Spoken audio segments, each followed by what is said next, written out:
Well, hello and welcome back. This is Lecture 6. This course is going quickly. I hope you're enjoying it. I hope you're learning a lot, and I hope you're gaining a lot of confidence as someone that God has called to communicate His Word to people. So let's proceed with Lecture 6. We're talking about the topical message this time. Remember, last time we talked about expositional messages or expository messages, where you expose what's in a particular passage. You're focusing on a single passage.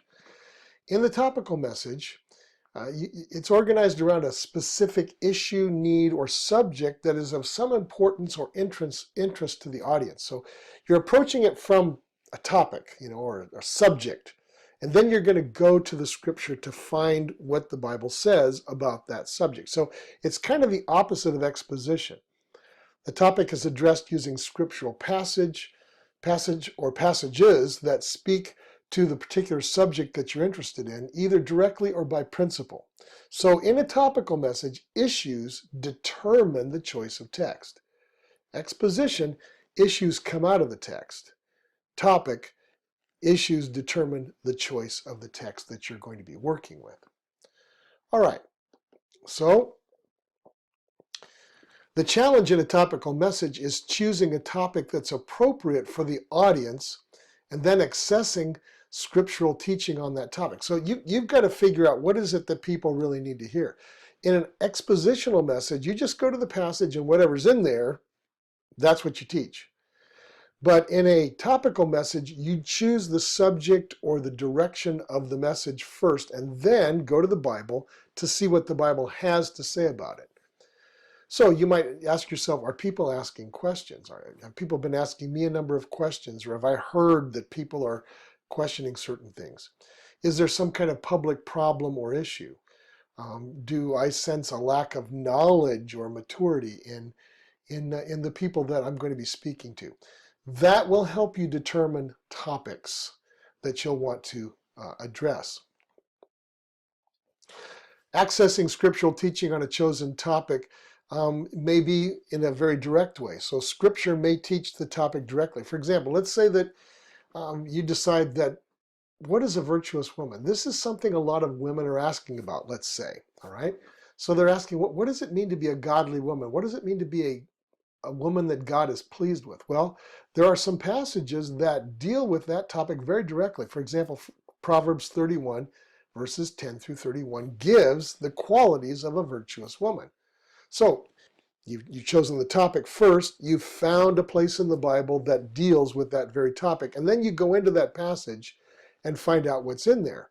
So in a sense, you start topically and you end up kind of by technique it becomes an expositional message, because once you find the passage, you're just exposing what's in there. So, but you take a topical approach with that.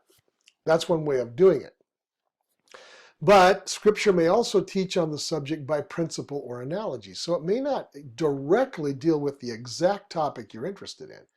You may not find any place in the Bible that deals exactly with the topic that you're interested in. But it may deal with it by principle or analogy. For example, there's nothing in the Bible about speeding on highways, because they didn't have highways, they didn't have cars. It doesn't deal with the issue of speeding, but it does deal with the issue of abiding by laws that the government has made. Romans 13 talks about, fearing the government because they make laws for a reason, to preserve law and order. So even though they don't talk about speeding while you're driving, they do talk about obeying the laws that are given. So that's a topic that is the Bible teaches by analogy or principle, even though it doesn't teach on that particular subject directly.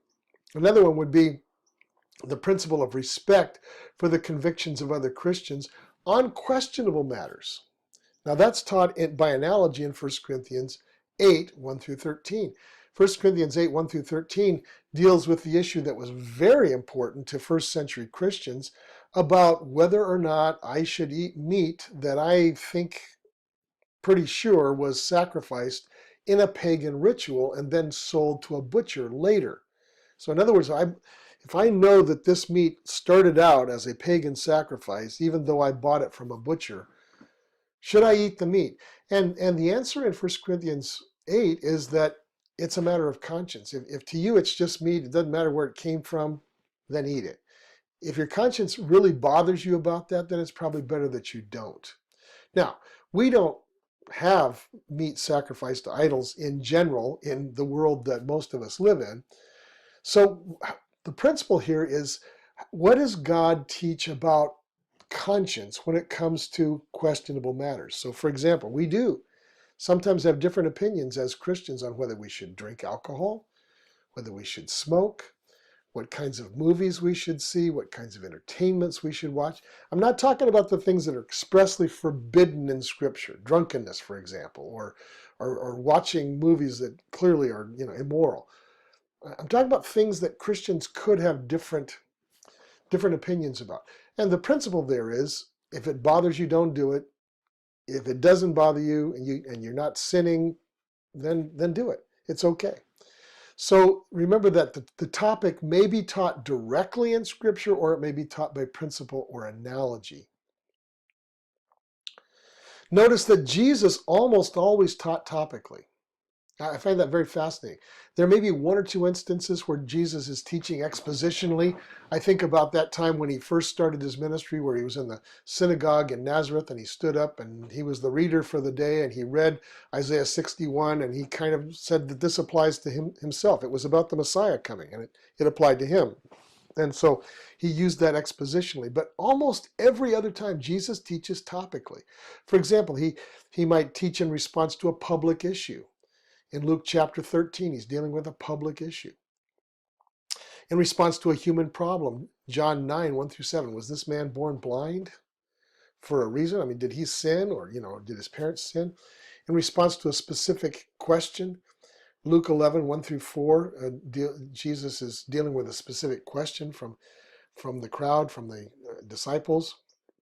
Or Jesus taught to stimulate deeper thinking in Matthew 16. So whatever it was, he picked a topic and then he taught on that topic. So some people kind of talk down about topical messages, but actually Jesus usually taught topically, and it's a very valid way of teaching Scripture. Examples of choosing messages to fit a topic.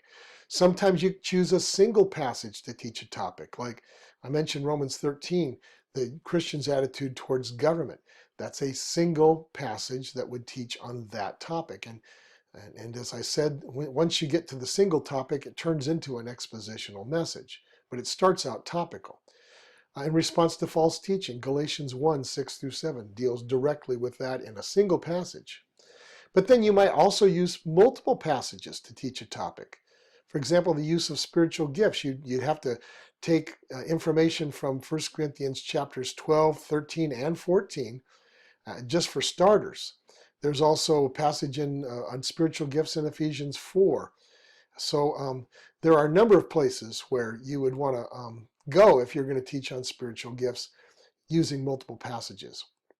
In Christian marriage, you could take information on marriage from Genesis 2, from Proverbs 31, from Ephesians 5, from Matthew 19, from 1 Corinthians 7, and so on. And that's just a partial list there.